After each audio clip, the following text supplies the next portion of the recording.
I made this video to show how mechanical clocks work.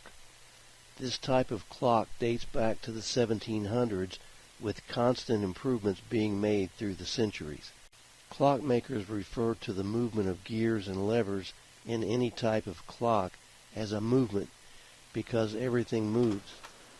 Shown here is an 8-day gallery wall clock from about the year 18. It is called a gallery clock because it was used in public places such as train stations. This is referred to as an 8-day movement because the mainspring, shown here after removal of the dial, is long enough and strong enough to run the clock for 8 days. This is a time-only movement, so it is a single train of gears. Time only means it does not strike or chime. Such a feature would cause noise that could interfere with passengers hearing their departures or arrivals called out. Since society is set up for a 7-day week, the 8-day movement allows the clock to run well beyond the 7th day without stopping until it is rewound at the end of the week. Shown here is an American schoolhouse clock made by the E.N. Welch Manufacturing Company with a 14-day mainspring. They are called schoolhouse because they were first used in schoolhouses across the United States and Europe. It's hard to see here, but the 14-day mainspring is obviously bigger than the 8-day. Notice that it has 2 gear trains because this clock also strikes a gong to mark the hour and half hour. Here is the count wheel that allows the clock to strike and count out the particular hour so you don't have to see the clock to know the time.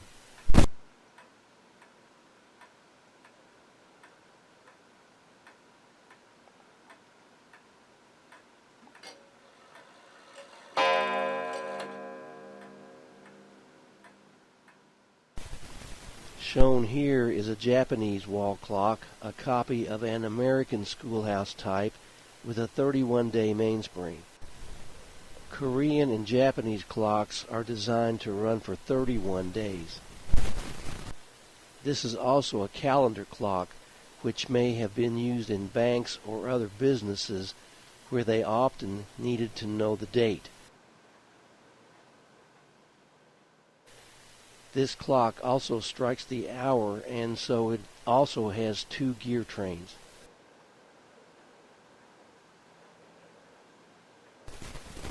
The attachment seen here is the mechanism that advances the calendar hand each night at midnight.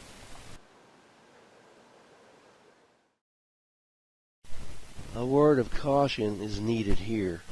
A mainspring is a ribbon of steel cut to the length required to run the clock for its designed run time. Mainsprings are very powerful, even when almost completely unwound.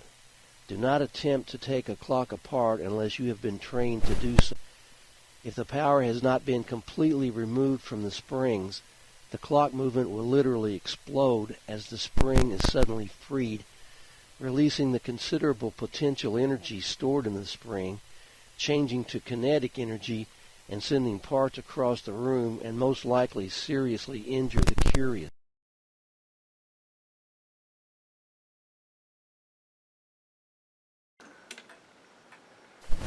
The escapement is what makes the ticking sound of a clock when this wheel or gear interacts with the anchor and crutch.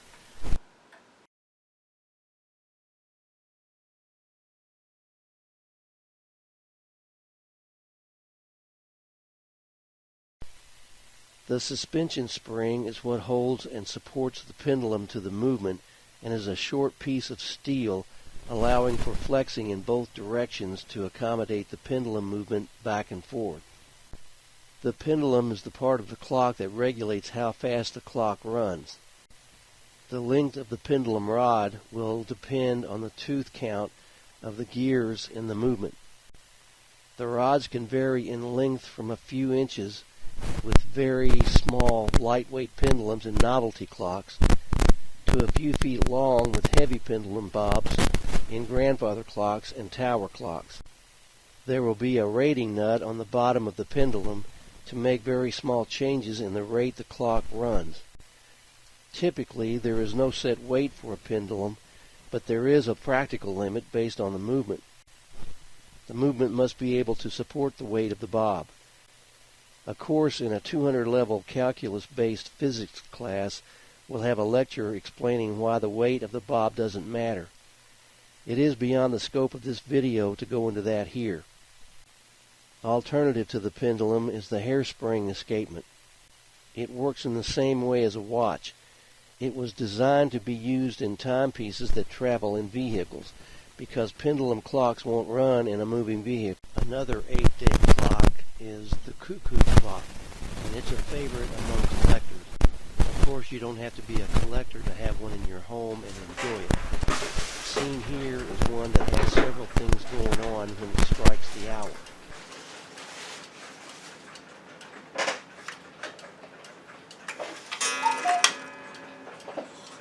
This particular cuckoo clock also has a music box that plays, and two dancers whirl and twirl to the song.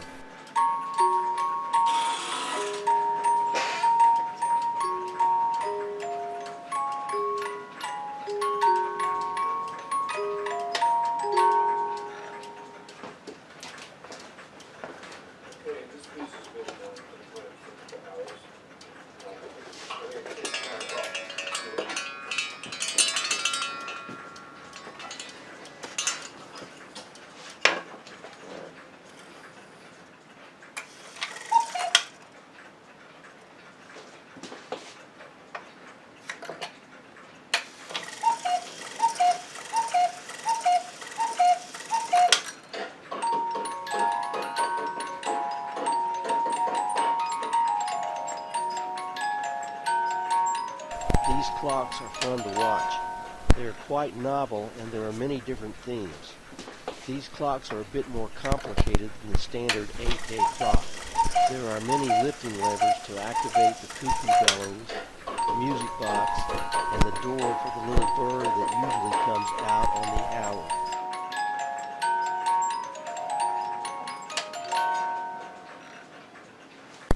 If you are interested in learning to repair clocks or watches, contact the National Association of Watch and Clock Collectors.